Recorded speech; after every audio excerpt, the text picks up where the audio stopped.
Hello, Ms. Heidel. Today I'm going to talk about one of the major biodiversity issues, which is related to the decline of bee populations due to disease and pesticide uses having a direct and measurable impact on pollination and agriculture. First of all, according to the Convention about Life on Earth website, at least 40% of the world's economy and 80% of the needs of the poor are derived from biological resources. In addition, the richer the diversity of life, the greater opportunity for medical discoveries, economic development, and adaptive responses to such new challenges as climate change. So what is biodiversity and why is it important? According to Shaw on the Global Issues website, biodiversity is biological diversity, which is referred to the variety of life on Earth. The number of species of plants, animals, and microorganisms, the enormous diversity of genes in these species, the different ecosystems on the planet, such as deserts, rainforests, and coral reefs, are all a part of biologically diverse Earth. Biodiversity boosts ecosystem productivity where each species, no matter how small, all have important roles to play. For example, a large number of plant species means a greater variety of crops. Greater species diversity ensures natural sustainability for all life forms. Healthy ecosystems can better withstand and recover from a variety of disasters. When it comes to biodiversity, honeybees play a major role. Many countries around the globe, particularly in the northern hemisphere, depend on European honeybee, also known as Apis mellifera, for commercial pollination of certain crops. However, significantly higher losses in managing honeybee colonies have occurred over the past many decades. According to Health Canada in 2019, the Bee Health Roundtable Canada was established to identify necessary steps to address risks associated with the bee health.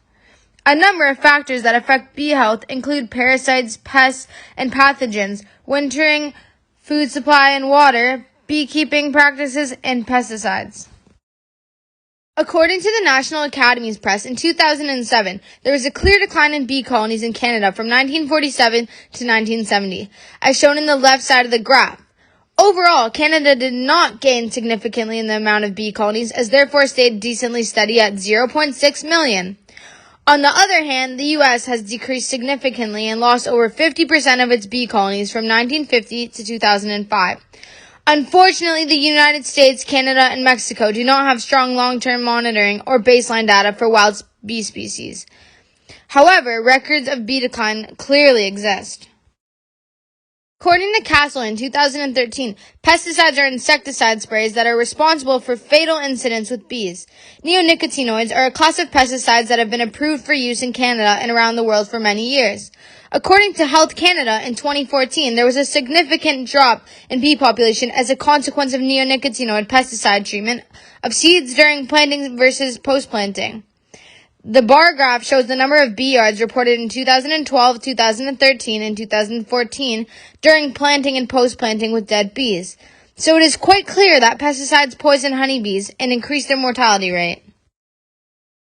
In addition to the effects of pesticides that I discussed earlier, a parasitic mite called Varroa destructor is also a significant factor in colony losses. According to Castle in 2013, a number of viruses, including the deformed wing virus, or DWV, and the acute bee paralysis virus, or ABPV, have been associated with colony collapse disorder, or CCD, on a large scale in North America. As shown in the graph on the website of Ministry of Agriculture, Food and Rural Affairs in 2016, the general trends of Varroa levels in bee colonies were found to be low in the spring and high in the fall. It is therefore essential that beekeepers monitor their levels of Varroa and treat before damage